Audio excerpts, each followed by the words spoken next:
어려운 시기에 이렇게 좋은 자리를 마련해 주신 우리 도서관장 신부님과 출판부장 신부님 그리고 우리 직원분들께 감사의 말씀을 드리고요. 특히 이 자리에 직접 직관하러 오신 신부님들과 신학생분들 그리고 평신도분들께도 감사의 말씀을 드립니다. 오늘 여기 올라오면서 문득 이런 생각이 들더라고요. 내 본명이 라파엘이었으면 완벽했겠다.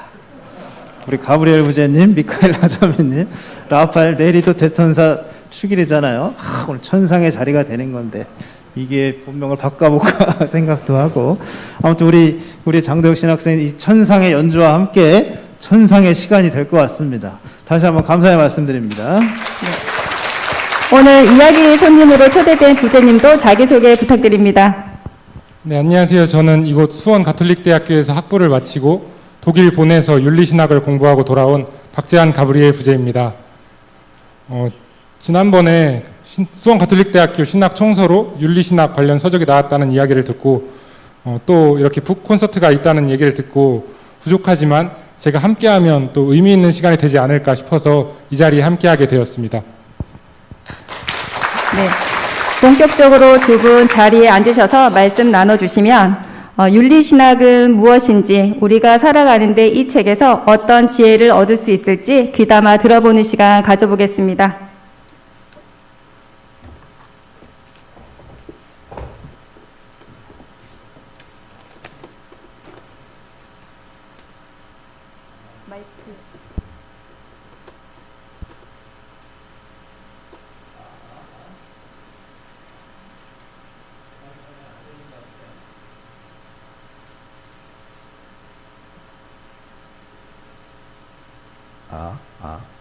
여보세요? 이제 되는군요. 네. 네. 시작부터 아주 완벽한 자리가 될 것 같습니다. 마스크 잠깐 벗고 하겠습니다. 이제 다 가림막 있으니까. 그러면 그럼 시작하면서 먼저 책 출간하신 것 진심으로 축하드립니다. 본격적인 질문을 시작하기에 앞서 이곳에 계신 분들과 또 온라인으로 함께 계신 분들께 짧게 신부님 먼저 소개시켜 드리도록 하겠습니다. 신부님께서는 2002년 오스트리아 린츠 대학에서 신학 석사, 2009년 독일 프라이부르크 대학에서 윤리신학 박사학위를 취득하셨습니다. 2011년 수원 가톨릭대학교 전임 교원 임용을 시작으로 현재 우리 대학 교수로 재직하시며 학부, 대학원에 걸쳐 윤리신학 과목 교과목을 가르치고 계시는데요. 윤리신학 교과목에 있어서는 대체 불가한 존재감으로 자리하고 계십니다. 또 우리 대학 기획관리처장이라는 막중한 책임의 보직도 수행하고 계시는데요. 교수로서의 강의와 학생 지도, 연구자로서의 연구 어느 하나 게을리하지 않으면서도 코로나19와 같은 사회적 재난 위기 속에서 전면에 서서 우리 대학 구성원들의 건강과 안전을 지켜주고 계십니다. 합리적, 이성적인 카리스마, 따뜻하고 부드러운 품성으로 저희 모두를 품어주고 계십니다. 신부님의 주요 조서로는 2016년 여성문화평등과 차이 공동번역, 2017년 댄칭거, 신경, 신앙과 도덕에 관한 규정, 선언편람 공동번역, 2019년 4차 산업혁명과 신학의 만남 공동집필 이외 다수의 논문들이 있습니다. 네, 신부님 그럼 첫 번째 질문인데요. 신부님께 먼저 이 책을 번역하게 된 계기와 동기가 무엇인지 여쭤보고 싶고 또 더불어 책의 저자와 내용에 대해 간략한 소개도 부탁드립니다. 네. 여러분 이 책 굉장히 잘 빠지지 않았나요? 이쁘죠 아주? 제가 이제 첫 작품인 거죠 말하자면 제가 이제 번역을 해서 혼자 이제 번역해서 낸 첫 작품입니다. 이 책을 볼 때마다 나오는 과정도 꽤 복잡한 사정이 있었습니다만 거의 2년 반에 걸쳐서 나왔는데 사실 그렇잖아요. 부모님들은 자기 자녀가 태어나면 코가 뭉툭하고 얼굴이 좀 눈이 작고 그래도 이뻐 보이잖아요. 저 이 책 볼 때마다 얼마나 이쁜지 모르겠습니다. 저 번역을 이제 처음 하는 거라서 좀 서투르기도 하고 뭐 그런 면이 있어요. 내용도 좀 막 어렵고 막 한 페이지 읽기가 힘들고 그러긴 한데 그럼에도 불구하고 이제 이번에 이 북콘서트 준비하면서 다시 한번 쭉 읽어보니까 이게 이런 책이 없어요. 아주 훌륭한 책입니다. 이게 원래 1988년에 이제 프란츠 후르거 신부님이 쓰신 책인데 이게 그 88년에 나온 원본 책이고요. 97년에 이제 개정판이 이렇게 나온 것입니다. 이 97년에 나온 거를 제가 번역을 한 것이고, 사실 이 책을 번역하게 된 계기는 제가 자발적으로 이걸 해야겠다 그래서 그런 게 아니고, 3년 전에 저희 신학교 이성과 신학연구소에서 총서 발간 프로젝트를 이제 시작을 했어요. 그래서 각 신학 분야에서 개론서 혹은 입문서를 번역을 하자.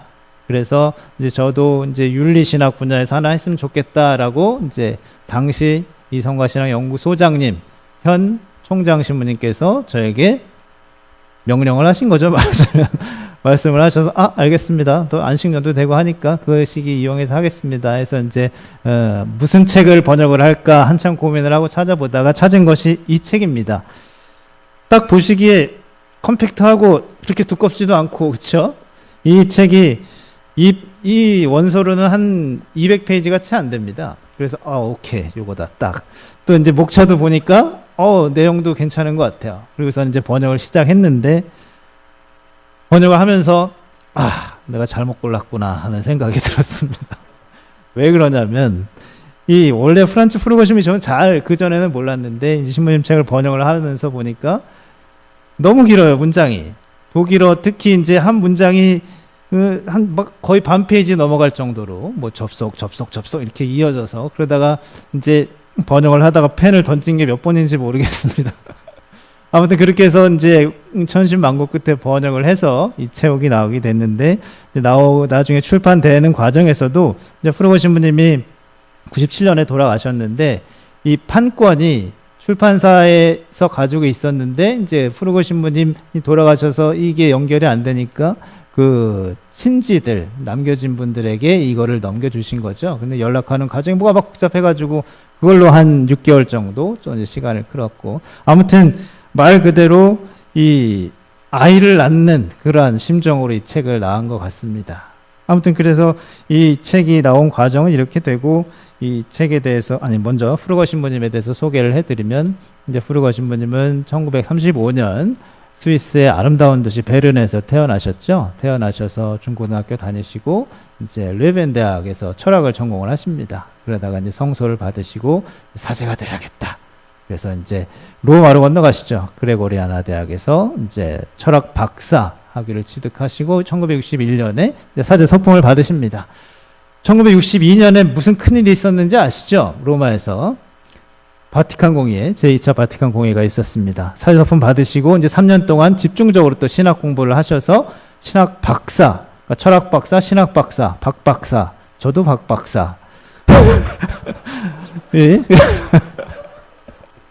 두 개의 박사학위를 취득하시고 이제 그 당시에 제2차 바티칸 공의회 세신 기조를 그대로 이제 받으신 것 같아요, 영향을. 그래서 이 책에도 그렇고 다른 저서에도 그것이 그대로 묻어납니다. 그렇게 해서 이제 고국으로 돌아오셔서 스위스와 독일에서 이제 대학에서 강의를 하시고 또 매스미디어나 어떤 이 저서 등을 통해서도 아주 폭넓게 활동을 하시다가 1997년에 62세의 나이에 갑자기 세상을 떠나시게 됐습니다.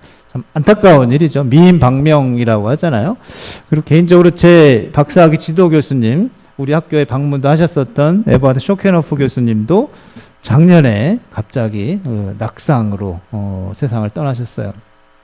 윤리신학을 전공하고 이렇게 정말 유능한 사람은 일찍 가는구나. 나도 좀 조심해야겠다. 생각을 살짝 해봤습니다. 쓸데없는 얘기는 그만하고 이 책에 대해서 간단하게 소개를 드리면, 한번 책을 이제 쭉 한번 읽어보신 분들은 아시겠지만 이게 한 페이지가 굉장히 쉽지가 않아요. 그래서 여러분들에게 제가 한 문장으로 이 책의 내용을 말씀드리겠습니다. 뭐냐? 하느님의 모상으로서 신율적 자율에 따라 살아가는 인간은 내면의 양심을 통해서 윤리적 판단을 내리지만, 인간은 누구나 제한적인 존재이기 때문에 오류에 빠질 가능성이 있고, 그래서 그의 판단을 도와주기 위한 보조 체계로서 규범이 필요하다. 이게 딱 이 책의 내용입니다. 한 문장만 더 덧붙이자면, 이 규범, 올바른 보조 체계인 규범의 토대를 합리적이고 보편적으로 세우기 위해서 윤리신학은 노력해야 하고, 중심이 되는 것은 하느님 사랑과 이웃 사랑이다. 끝. 다 읽으셨습니다. 감사합니다, 신부님. 사실 앞전에 도서관장 신부님께서 간략히 말씀해 주신 것처럼 가톨릭 신학 쪽에서는 한국어로 된 윤리신학 입문서적이 많지 않았는데요. 신부님의 설명을 듣고 나니 이 책이 신학생들뿐만 아니라 윤리신학을 처음 접하시는 분들에게도 아주 큰 도움이 될 것 같다는 확신이 들었습니다. 그런데요, 신부님, 말씀해 주신 것처럼 이 책의 원서인 안피롱 인디 모랄 테올로기는 프란츠 프루거 신부님께서 1988년 처음 쓰신 책을 1997년 다시 한번 수정 보완하여 출판된 책입니다. 그런데 과학기술은 하루가 다르게 발달하고 또 사회의 가치관도 빠르게 변화하는데 30년이 훌쩍 넘은 이 책이 말하는 바가 이제 오늘날에도 유효하다고 할 수 있을까요? 그렇죠. 저도 사실 이 책을 선정을 하고 번역을 하면서 조금 우려했던 부분이기도 합니다. 88년이면 벌써 33년 이상 된 책인데 이것이 지금까지도 어떤 주는 메시지가 있을까라는 염려를 했었는데 번역을 이렇게 해 나가면서 그게 기우였구나라는 사실을 깨닫게 됐어요. 왜냐하면은 이 책의 내용은 윤리학 혹은 윤리신학의 원리 혹은 기본 개념을 다루는 것이기 때문에 사실 그렇죠. 원칙과 개념은 시대가 바뀌고 장소가 변한다 하더라도 변하지 않는 것에 속하는 것이죠. 반면에 변하는 것들이 있습니다. 내가 어떤 윤리적 판단을 내는 데 있어서 조건들은 변화하죠. 의학이 발달하고 과학기술이 발달하고 사회의 가치관이 변화함에 따라서 내가 이것을 판단하는 조건은 변할 수가 있어요. 예를 들어서 인간의 생명의 시작이 언제인가? 중세시대에는 그 기준이 달랐을 것이고 지금 현대 의학의 발달에 따라서 그 기준이 달라질 것이고 인간의 사망의 시점은 어디인가? 뇌사인가? 심정지인가? 이것도 발견의 정도에 따라서 분명히 달라질 것입니다.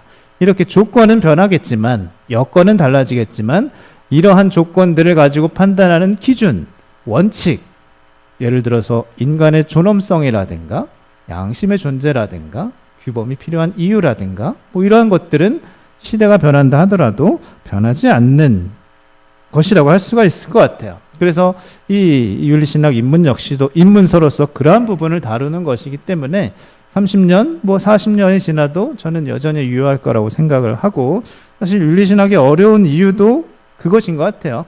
변하지 않는 부분과 변하는 부분을 모두 다 고려해야 하기 때문에 그래서 어려운 것이 아닌가 싶습니다.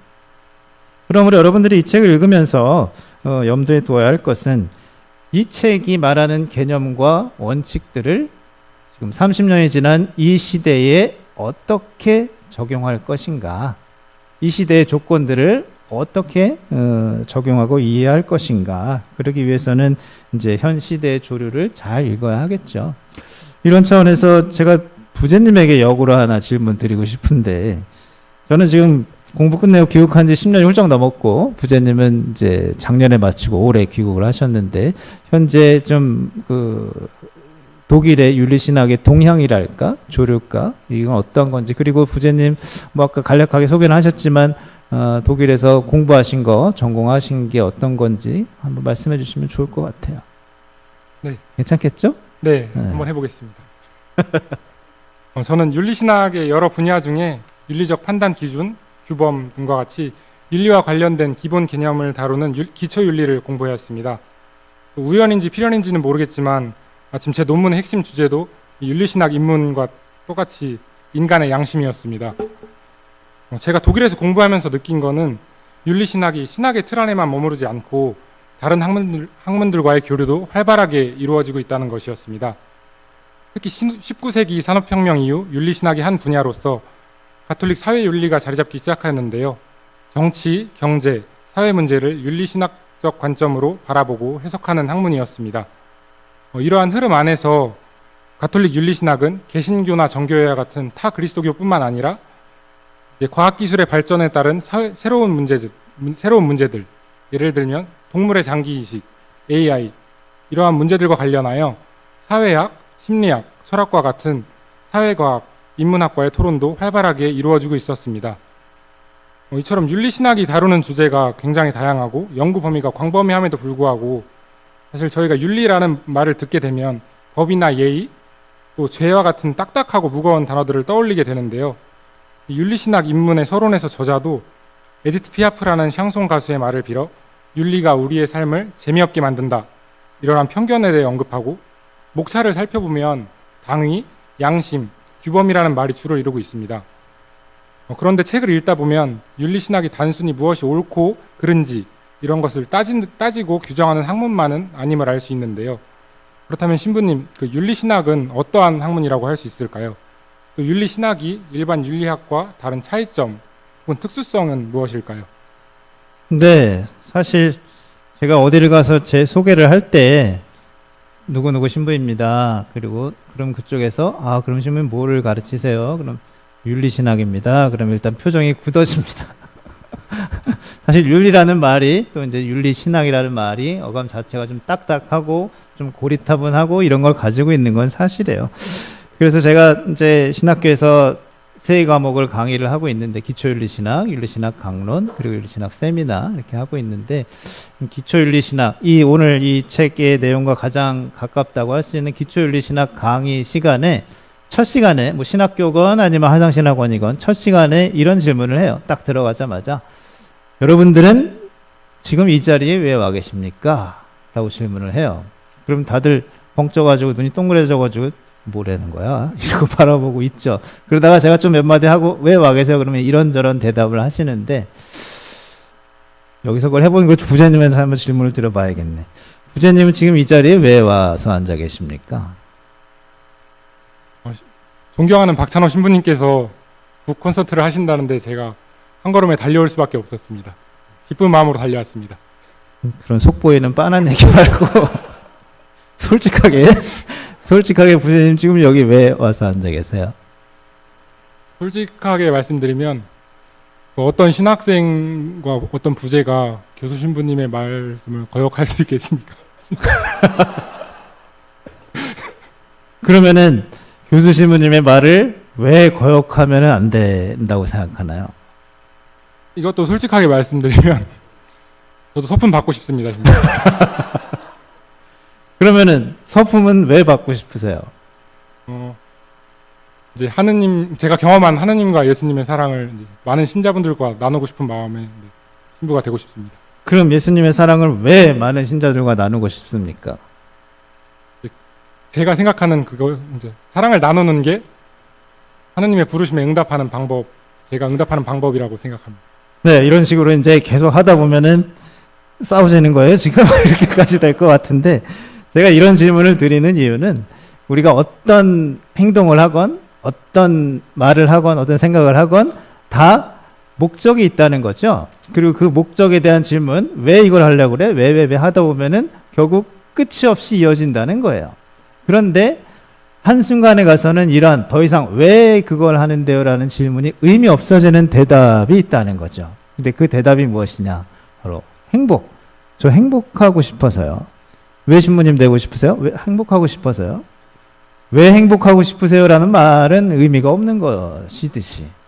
그래서 이건 제 생각이 아니고 아리스토텔레스의 사상입니다. 아리스토텔레스가 니코마코스 윤리학에서 이제 모든 인간의 자기 부자기는 행복을 궁극적으로 지향한다라는.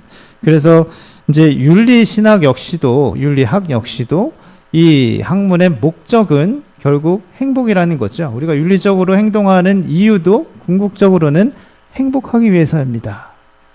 그게 정말 맞아요? 사실 언제 나는 정말 행복했는가라는 질문을 스스로 던져보시면 아마 떠오르는 장면들이 있으실 거예요.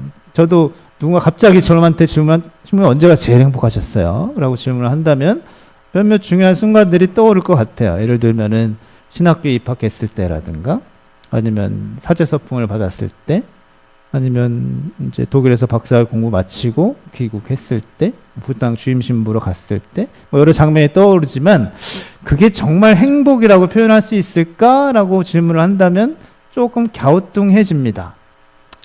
정말 내가 이 참 의미에서 행복하다고 말할 수 있는 순간이 그럼 언제일까 생각해 보면은 나로 인해서 누군가 굉장히 기뻐하고 행복해하는 모습을 바라볼 때인 것 같아요. 예를 들어서 제가 본당에 있을 때 한 달에 한 번 봉성체를 나가죠. 이제 본당에 한 10대분 정도 계신 분들 이제 성체를 모시고 가면은 뭐 여러 분이 계시는데 보통 나이 드신 분들이 많이 계세요. 그 중에서도 한 분 할머님, 자매님이 계셨는데 그분은 거동이 힘드신 분임에도 불구하고 제가 갈 때마다 늘 다소곳하게 아주 깨끗하게 정리를 해주시고 기다리시고, 제가 이제 성체 영이 드리고 나오면은 그분이 아파트에 사셨는데 거의 한 7층, 8층 높이에 계셨는데 제가 엘리베이터 타고 내려와서 이제 차 타고 갈 때까지 위에서 복도에 나와서 이렇게 계속 손을 흔들고 계시는 거죠. 그런 모습을 볼 때마다 참 행복하다라는 느낌이 들어요. 이것이 행복이 아닐까 싶은 거죠. 나로 인해서 누군가가, 내가 뭘 잘하고 뭘 성취해서가 아니라 내 행위로 인해서 누군가 기뻐할 때, 이것이 선행이죠. 누군가를 행복하게 하고 기쁘게 한다는 것. 사실 이 윤리적 행위의 목적은 결국 행복해지기 위한 우리의 본성, 이것을 충족시키는 것이 아닌가 하는 생각이 들고, 이제 그 그리스도교적인 윤리의 그런 특수성은 뭔가라고 이야기를 했을 때, 우리가 어떤 선행을 함으로써 누구를 기쁘게 한다고 할 때 누군가를 기쁘게 하는 결과는 똑같이 나올 수가 있지만 왜 내가 이 사람에게 이러한 선행을 하는가는 분명히 갈라질 것입니다. 의도는 다를 거예요. 동기는 다를 겁니다. 예를 들어서 지금 코로나 시기에 그렇지 않아도 힘든 독거노인들 같은 경우 방문해서 말벗 해드리고 필요한 물품 드리고, 이러한 것 비단 신자만 할 수 있는 건 아니죠. 하지만 신자들이 했을 때 그렇게 한 동기와 그렇지 않고 일반 공무원들이나 사회인들이 했을 때의 동기는 결과에서는 같겠지만 동기는 다를 수 있다. 의도는 다르다, 분명히. 그래서 이 후르거 신부님도 이 책에서 이제 그리스도교의 특수성, 그리스도 윤리의 특수성을 이야기하면서 이런 말씀을 하세요. 페이지 54페이지에 나와 있죠. 그리스도교적인 특수성을 찾아야 하는 곳은 진료적이거나 범주적인 차원이 아니라 역동적으로 행동을 각인하는 동기와 의도의 차원이다 라고 쓰세요. 물론 논증할 때의 합리성이나 어떤 보편성, 이런 것들에 있어서는 일반 윤리학과 그리스도교 윤리학, 윤리신학의 차이는 없을 것입니다. 둘 모두 논리적인 논증을 이어가야 해요. 그리고 그 목적에 있어서도 사회의 평화라든가 정의 실현 크게 다르지 않습니다. 하지만 그것을 이루어 나가는 의도와 방식에 있어서 그리스도교 윤리학과 그렇지 않은 일반 윤리학의 차이가 있겠다라고 할 수가 있겠습니다. 사회의 윤리학이 공공의 안녕과 정의라는 결과에 주목한다면 그리스도교 윤리학은 그 결과도 결과지만 그리스도인들의 궁극적인 목적이라고 하는 영혼의 구원을 추구하기 때문에 결과보다는 오히려 의도, 동기에 더 중점을 둔다. 아울러서 예수 그리스도께서 모범으로 보여주신 십자가를 거부하지 않는 것도 그리스도교 윤리의 특수성이라고 후르거 신부님은 자주 이 책에서 언급을 하십니다. 이러한 것이 그리스도교 윤리학이 다른 윤리학과 좀 차별되는 면이라고 할 수가 있을 것 같아요. 네. 선생님, 그러면 제가 잘 이해한 게 맞다면 그리스도교 윤리학의 특수성은 행위의 결과에 있는 것이 아니라 의도에 있다는 말씀이신 거죠? 그렇죠. 그러니까 똑같이 기부를 한다고 해도 왜 기부를 하느냐가 중요하다는 말씀이죠? 똑똑하시네요. 그런데 우리 사회에서는 동일한 사안에 대해 일반적으로 통용되는 의견과 교회의 윤리적 가르침이 상반되는 경우가 종종 보입니다. 그런 경우에는 저희가 어떻게 판단을 내릴 수 있을까요? 예를 들면 2019년 4월 11일로 기억하는데요. 헌법재판소에서는 낙태죄 헌법 불합치 판결을 내렸습니다. 이 결정에 대해 많은 사람들은 환호했지만 교회는 큰 우려를 표했습니다. 이러한 의견 차이를 어떻게 이해해야 할까요? 이와 관련해서 저희가 이 책에서 얻을 수 있는 힌트가 있을까요? 그렇죠. 그 일반 윤리학 혹은 사회 사람들이 판단을 내리는 것과 교회 또 윤리 신학이 판단을 내리는 것이 이제 상반되는 경우, 부제님이 지금 언급하셨던 낙태죄 헌법 불합치 판결, 제가 한창 안식년을 보내고 있던 2019년 4월 11일 날 그 판결이 났죠. 헌재에서 낙태죄가 태아의 생명 보호라는 명목 아래 임신한 여성의 자기 결정권을 침해한다. 이것은 헌법 정신에 위배된다는 취지로 결정을 내렸고, 그래서 작년까지 입법을 해야지만 한다고 했는데 결국 입법이 안 돼서 지금은 뭐 이것도 저것도 아닌 상황이 돼 있죠. 사실 이 판결이 나오기 전부터 교회에서는 굉장히 큰 우려의 목소리를 냈고, 개신교든 천주교든 큰 우려의 목소리를 냈고, 판결이 난 이후에는 굉장히 큰 비판의 목소리를 냈습니다. 근데 반대로 교회의 이러한 입장에 대해서 아니 왜 이렇게 더 큰 비판의 목소리를 내는 사람들이 굉장히 많았죠. 그분들의 논지는 결국은 이거예요. 행복한 어머니 밑에 행복한 아기는 없다. 아니, 불행한 엄마 밑에 행복한 아기는 없다. 라는 취지인 것이죠. 근데 정말 그런가? 우리가 이 사안을 보면서 먼저 개념 정리를 해야 될 것 같아요. 낙태죄 폐지라는 요 사안, 사실 낙태를 죄로 여기지 말라라는 얘기인 거죠. 낙태를 죄로 여기지 말아달라. 그러면 정말 죄라는 게 뭔가를 먼저 우리는 알아야 될 것 같아요. 죄가 뭘까? 부처님은 죄가 뭐라고 생각하세요? 죄라는 단어를 떠올리면 저희 가장 먼저 떠오르는 건 고해성사인데요. 저희가 고해성사 전에 양심성찰을 하잖아요. 그러니까 죄를 정의하자면 양심의 소리에 반하는 행동을 하는 것, 혹은 양심의 목소리를 따르지 않는 것, 그것을 죄라고 말할 수 있을 것 같습니다. 네, 역시 윤리신학을 전공하신 분이라고 이제 전곡을 팍 찔러주셨는데, 사실 우리는 보통 죄를 말하면 바로 법을 떠올리죠. 위법한 행위, 처벌, 제재를 떠올립니다. 즉 죄를 바로 법과 연결시켜서 생각을 한다는 것이죠. 근데 죄라는 것은 단순히 법을 어기는 행위를 말하는 것이 아니죠. 윤리적으로 죄를 정의하자면 이렇게 될 수가 있어요. 의식적으로 또 자발적으로 누군가에게 부당한 손해를 일으키는 행위. 내가 의식하면서 자발적으로 누군가에게 부당한 손해를 일으키는 행위를 죄라고 규정을 합니다. 교회에서는 또 교리서에서는 죄를 이렇게 정의를 해요.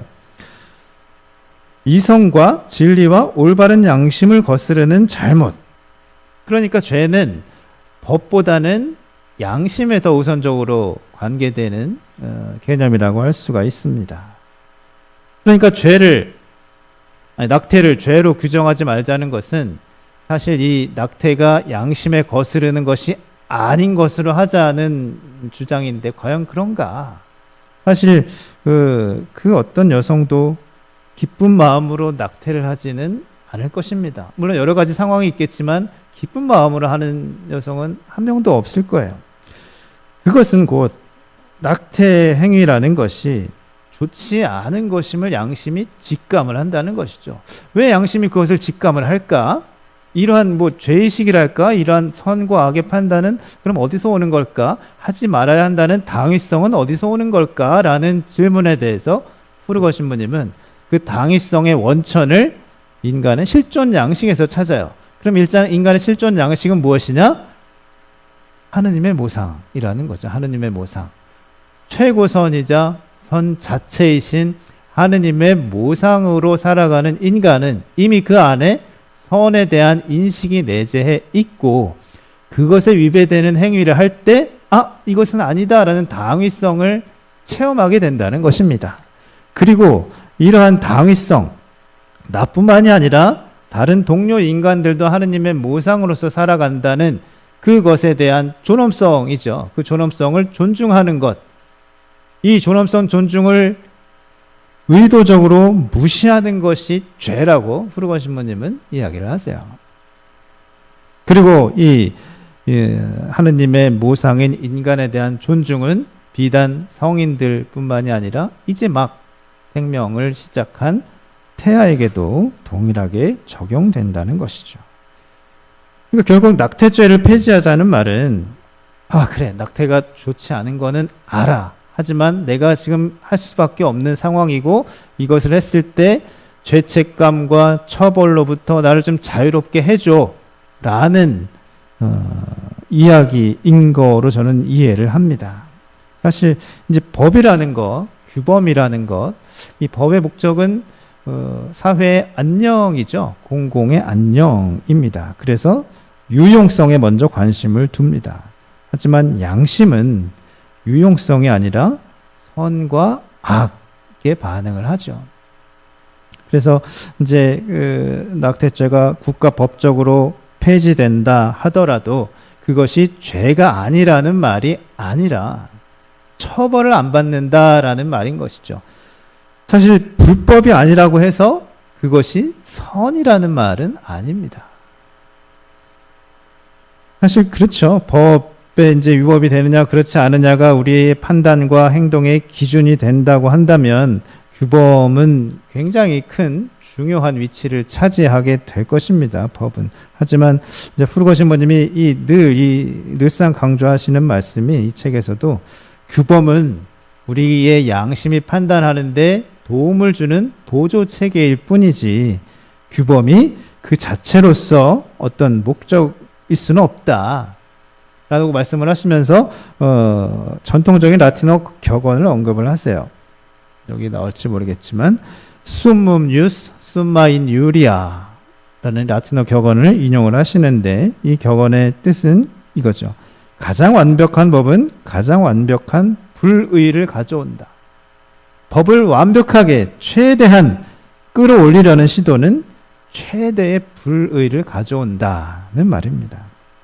결국 교회가 낙태죄 폐지를 반대한다는 말은 법보다는 우선 양심에 더 귀를 기울이자라는 말이고 여성의 자기 결정권, 즉 자유와 태아의 생존권, 생명이 부딪히는 상황에서 자유의 전제가 되는 생명에 조금 더 무게를 두자라는 외침으로 볼 수가 있을 것 같아요. 네.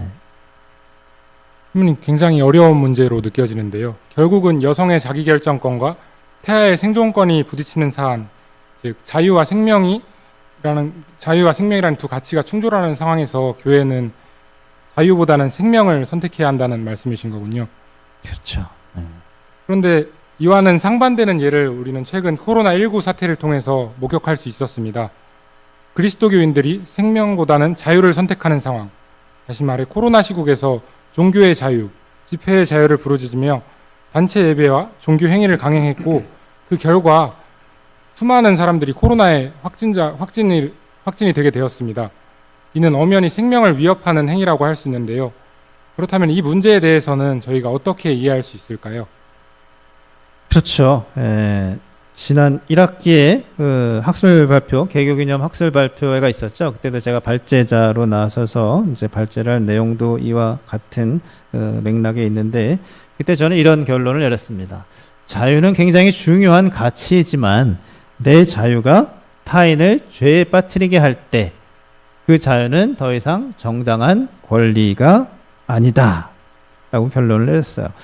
자유와 규범이 충돌할 때 나의 자유는 타인을 위한 배려의 차원에서 잠시 유보되어야 한다라는 결론을 내렸습니다.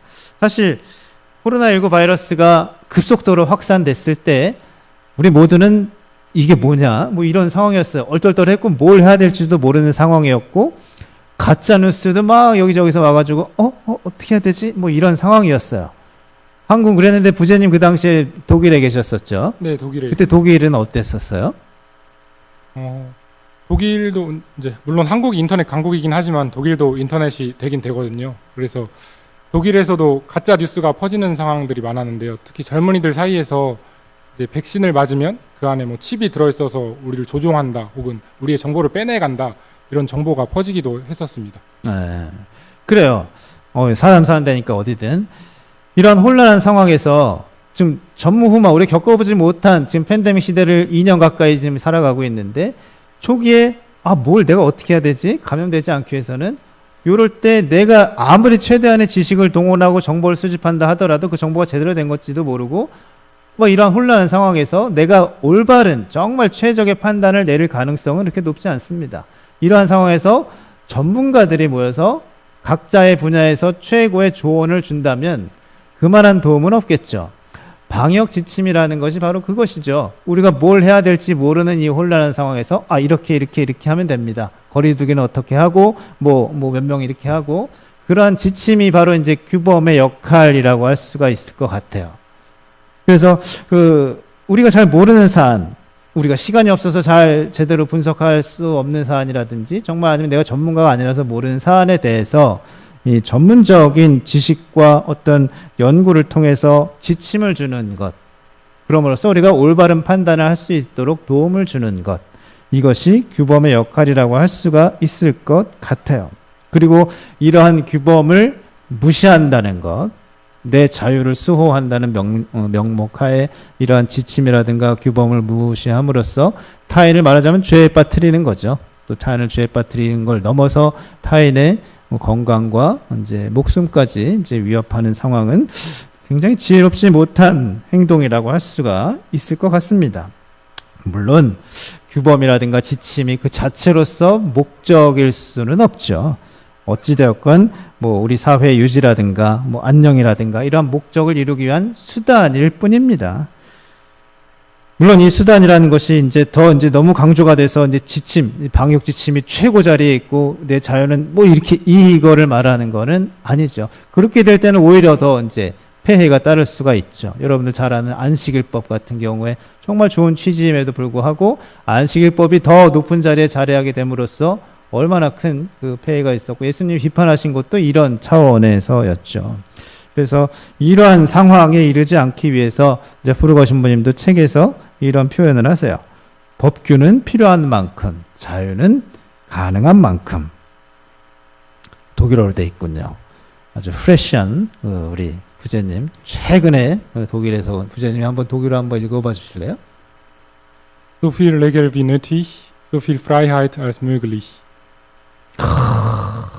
여러분은 잘 모르실지 모르지만 대단히 지금 발음이 좋은 겁니다. 엄청난 발음. 어찌됐건 법규는 필요한 만큼, 자유는 가능한 만큼. 법규는 정말 필요한 최소한의 것.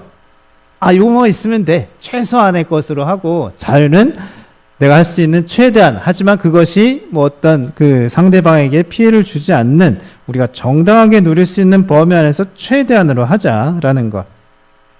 그래서 이제 규범과 양심, 규범과 자유와의 관계에 있어서도 이것이 이제 그대로 적용될 수 있을 것 같아요.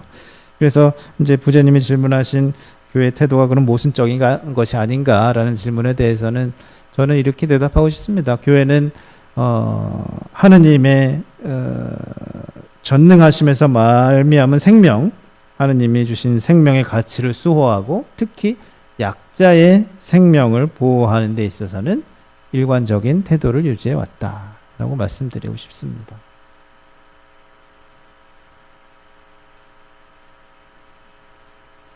이어지고 있는데요. 네, 이제 대담을 조금 정리해야 할 시간이 다가오고 있습니다. 부제님 마무리 질문 좀 부탁드릴게요. 네, 신부님 마지막 질문입니다.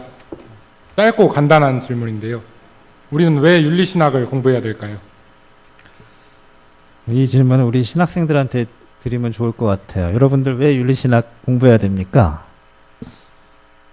신부 되려면 공부해야죠. 어떡해요. 과목을 이수를 해야 서품을 받지. 자, 제가 처음에 첫 질문에 이제 윤리신학 혹은 윤리학은 행복을 추구하는 학문이라고, 행복해지기 위해서 우리가 행해야 하는 것이라고 이야기를 했듯이 저도 짧게 대답하면 윤리학을, 윤리신학을 공부해야 하는 이유는 우리가 행복해지기 위해서라고 말씀드리고 싶어요.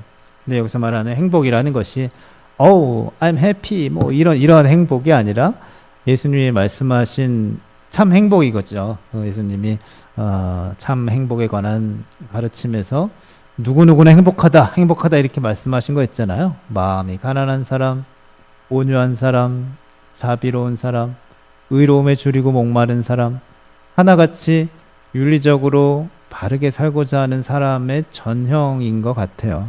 그래서 윤리신학을 공부한다는 것, 또 윤리적으로 산다는 것은 이 예수님이 말씀하신 이 참 행복에 이르기 위한 길을 닦는 것.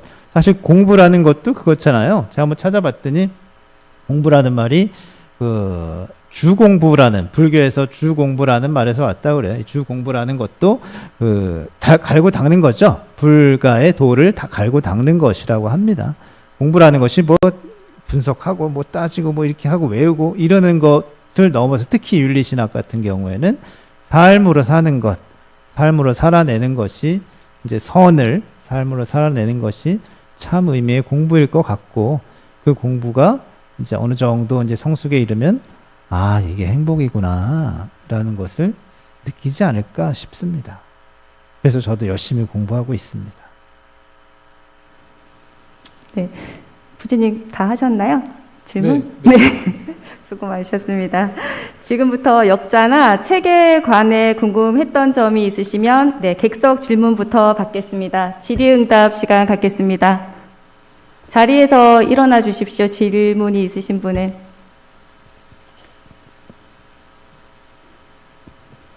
네, 학사님. 네.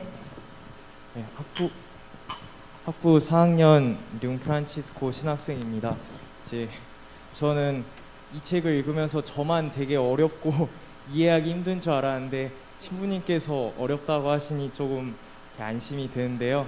제가 이 책을 전반적으로 읽으면서 결국에는 좀 정리되는 거는 이 푸르거 신부님은 이 윤리 신학에 있어서 좀 중용의 중요성을 강조하는 것 같았습니다. 물론 이 윤리가 어떤 인격의 완성의 측면도 접근해야 되지만 분명히 어떤 규범에 있어서도 중요하고 어떤 신학적인 접근도 분명 해야겠지만 인류가 어떤 쌓아온 어떤 철학의 유산들, 문화적 유산들 또한 이렇게 적극적으로 수용할 필요가 있다, 이런 의견을 내비치는 걸로 이해했는데요. 그래서 참 이 윤리 신학에 있어서 그리고 그리스도교가 윤리를 이해함에 있어서 중용의 시선이 정말 중요하다고 생각합니다. 그래서 신부님께서는 현재 한국 교회에서 우리가 이 윤리적인 그런 관점을 가진 데 있어서 사목자나 신자들이 어떤 중용의 그런 거를 좀 그런 시선을 가지고 있는지, 아니면 그렇지 않다면은 우리가 이런 중용을 위해서 앞으로 이 사목적이나 아니면 신학적으로 이 한국 교회가 가져야 할 어떤 연구의 중점은 어디에 있는지를 여쭤보고 싶습니다. 네. 참고로 지금 질문하신 우리 이룡 신학생, 저한테 학사학위 논문을 아주 성공적으로 잘 쓰시고 제가 지적을 많이 했더니 한번 먹어봐라 그러고 저한테 질문을 하신 거 아닌가 싶은데 아주 좋은 질문입니다. 좋은 질문이고, 사실 중용이라는 것이 굉장히 어려운 거예요. 중용의 길을 간다는 것이 그냥 어중간하게 이렇게 피해 간다는 게 아니고 양극단을 확실히 알아야지만 이 중용의 길을 갈 수가 있는 것이죠. 그리고 이제 니코마코스 윤리학에서 이제 아리스토텔레스가 이제 덕을 이야기하면서 이 중용의 덕, 우리 동양에서 인식하는 정확한 그 개념은 아니지만 이 중용의 덕을 이야기를 하는데, 사실 중용의 덕을 중간을 선택한다는 것이 혹자들에게는 좀 물에 물 탄 듯 술에 술 탄 듯 이렇게 보일 수는 있어요. 이것도 아니고 저것도 아니고 차지도 않고 뜨겁도 않으면 그냥 뱉어버리겠다, 이런 것이 떠오를 수도 있고. 하지만 우리가 중용을 선택하기 위해서는 옳은 것, 참된 것, 거짓인 것, 악한 것을 분명히 인식할 수 있어야겠다. 그러기 위해서는 우리가 어떤 판단을 내림에 있어서 정확한 정보를 가지고 있어야겠죠. 사실 우리가 신학 공부를 한다고 이 자리에 모여 있지만 신학 공부는 비단 신학 공부만 한다고 해서 원칙 따지고 성경 읽고 그러긴다고 해서 올바른 윤리적 판단이 이루어지는 것은 아닙니다. 의학적인 지식, 우리가 의사가 될 수는 없겠지만 판단을 위한 최소한의 정보는 가지고 있어야 되겠다라는 것이죠. 그러기 위해서 기본으로 전제가 되는 게 이제 푸르거 신부님도 다른 학문과의 교류, 다른 학문과의 어떤 교류와 조화 이런 것들을 굉장히 강조를 하시죠.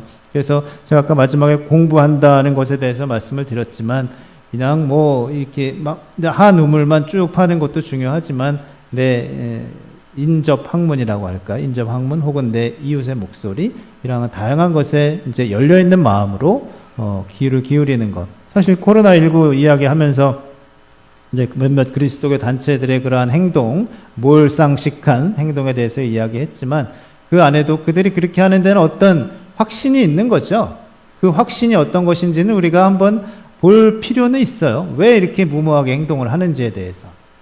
판단을 내리는 것은 우리의 그것까지 종합해서 고려를 해야겠지만 왜 그 사람들이 그렇게 하는지에 대해서 이제 알아보는 것은 필요하다라는 것이죠. 그래서 이제 우리 이룡 신학생 좋은 질문 감사하고, 우리 둘 다 이제 내일 모레가 논문 마무리죠. 성공적으로 논문 잘 써서 아주 제가 보람이 있습니다. 감사합니다.